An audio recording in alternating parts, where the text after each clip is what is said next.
students, today we will talk about electric force under the category of electrostatics, that is study of charges at rest.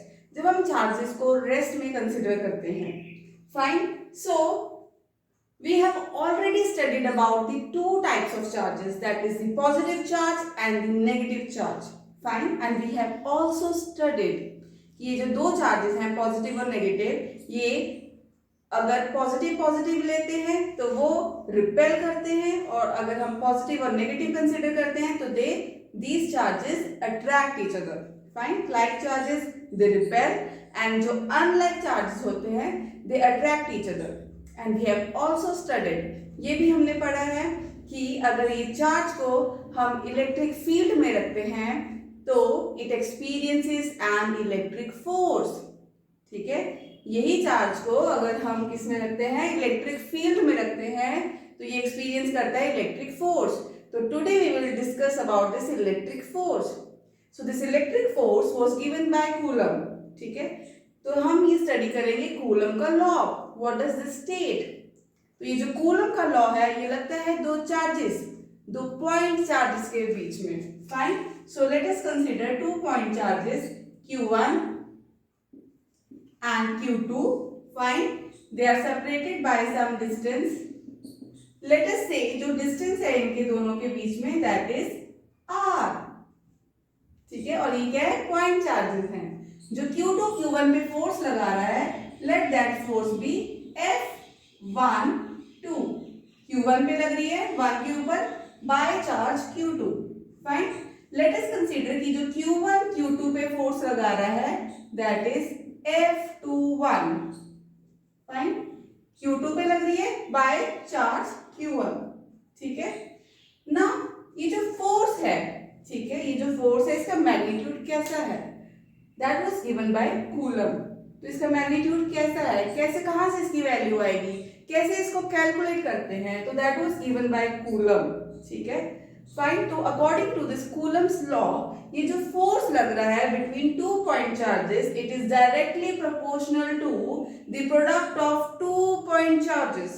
ये जो force है, fine, ये vector form में, इसके अगर हम मैग्नीट्यूड की बात करें तो मैग्नीट्यूड को हम मॉड में डालते हैं, वेक्टर को इन मॉड, फाइन. और ये सेम फोर्सेस लग रही हैं तो इसको हम लिख लेंगे F के साथ डिनोट कर देंगे, which is equal to F. ठीक है, तो इस तरीके से भी लिख सकते हैं, और अगर मॉडल वेक्टर साइन हटा दिए तो सिंपली हम F भी लिख सकते हैं to represent the magnitude of force. Now according to Coulomb's law, this force is directly proportional to the product of the charges. ये जो हमने दो पॉइंट चार्जेस कंसीडर किए हैं Q1 and Q2, this force is directly proportional to the product of the two point charges, fine. And also this force is inversely proportional to the square of distance between them.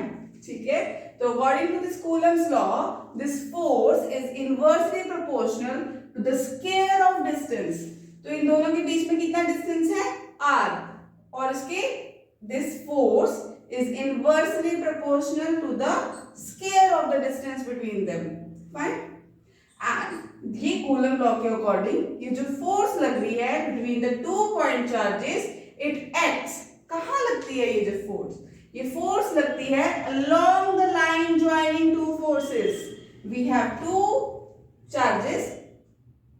ठीक है, this force acts along the line joining two charges. ठीक है, ये जो हमने दो point charges लिए हैं, ये जो हमने दो पॉइंट चार्जेस लिए हैं, इसके अलोंग लगती है ये फोर्स. ठीक है, मींस ये लाइन ज्वाइन कर रही है Q1 और Q2 को, तो Q1 जो Q2 के ऊपर फोर्स लगा रहा है तो इस डायरेक्शन में लगेगी ये जो फोर्स है, एंड Q2 जो Q1 में फोर्स लगाएगा that will be also acting in this along the same line of action. ठीक है, जो लाइन इन दोनों को ज्वाइन करी है उसी लाइन के अलोंग ये फोर्सेस लगेंगी. So this is also according to Coulomb's law, fine. Now on joining these two, what we get, F जो है Q1 Q2 के भी बराबर है, product of the two charges, and it is also inversely proportional to the square of the distance between them. Now अगर हम directly proportional sign को हटा दें तो we get is equal to sign, ठीक है। यहाँ पे क्या आएगा, constant of proportionality Q1 Q2 upon R square. Now this value of this K, ठीक है, K की भी वैल्यू है, this K is equal to constant of proportionality is equal to 4 pi epsilon naught. Fine.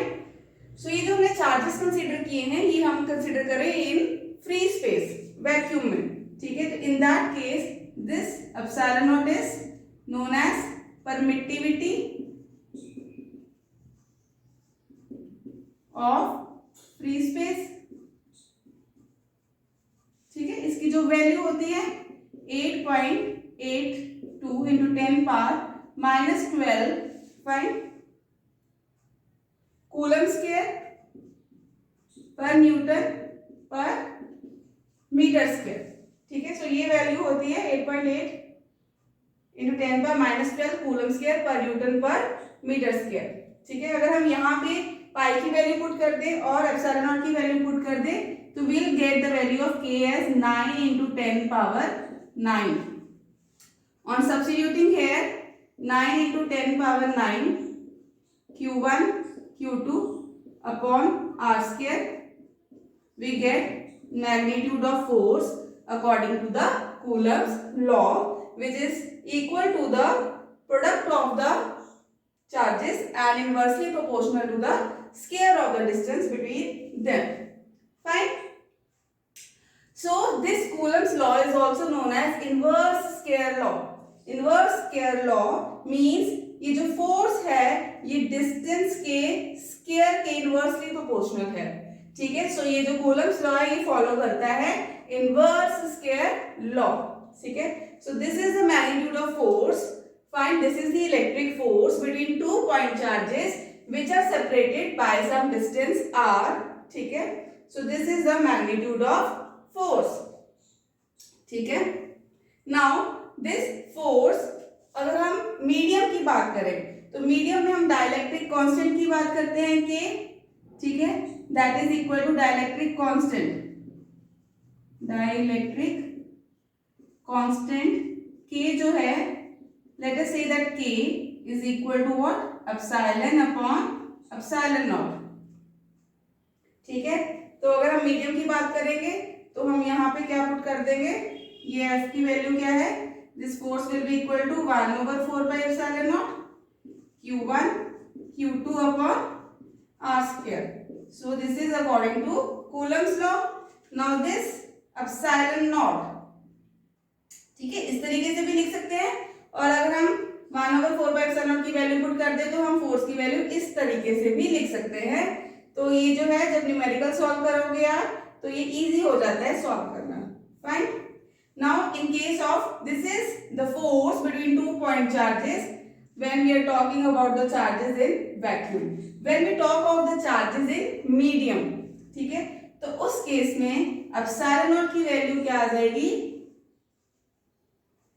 Epsilon not की जगह क्या put कर देंगे हम, epsilon in medium,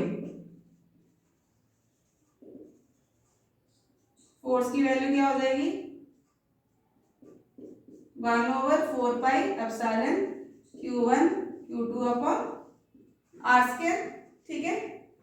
in the medium we will put epsilon क्या है, permittivity in medium, fine, in any medium that we are talking about. So epsilon can also be written as K into epsilon naught, so that can also be written as K is a dielectric constant into epsilon naught. So this is the magnitude of force between two point charges in medium. So this is the magnitude. If we want to write this force in vector form, so in vector form अगर हमें इस force को लिखना है तो this force will be F vector लिख देंगे, 1 vector है तो मैग्नीट्यूड भी होगा और क्या होगा, डायरेक्शन भी होगा। तो r cap is telling us about the direction, ठीक है। सो लेट अस से हम कैलकुलेट कर रहे हैं फोर्स F12 जो कि लग रही है on charge Q1 by charge Q2, ठीक है, तो उस केस में हम लिखेंगे इसको F12 vector which is equal to 1/4 pi epsilon naught Q1 Q2। Fine, now this R, ठीक है, ये जो फोर्स है this is acting along this direction, so ये जो डायरेक्शन है we will consider it as R12, ठीक है। So here we will write it as R12 square into R12 cap. ये R कैप क्या बता रहा है हमें, unit vector. We know unit vector is equal to vector over its magnitude, vector upon its magnitude, ठीक है। तो this R12 का मतलब क्या है, R12 का मतलब क्या है, R1 minus R2 means this Q1 is at position R1 and this Q2 is at position R2, ठीक है। so R12 क्या है यहाँ पे, R1 minus R2, ठीक है। and this cap, ठीक है, unit vector, vector upon its magnitude, so R12 cap can be written as vector upon its magnitude, ठीक है। So in this form it can be written as R1 minus R2, ठीक है, vector upon its magnitude, ठीक है। तो यहाँ पे हम इनकी वैल्यूज पुट कर देंगे, तो this will be equal to 1/4 pi epsilon naught Q1 Q2 upon R1 minus R2 whole square, magnitude ले रहे हैं यहाँ पे हम, ठीक है, और यूनिट वेक्टर की जगह पे क्या आ जाएगा, this one R1 minus R2 upon R1 minus R2 magnitude.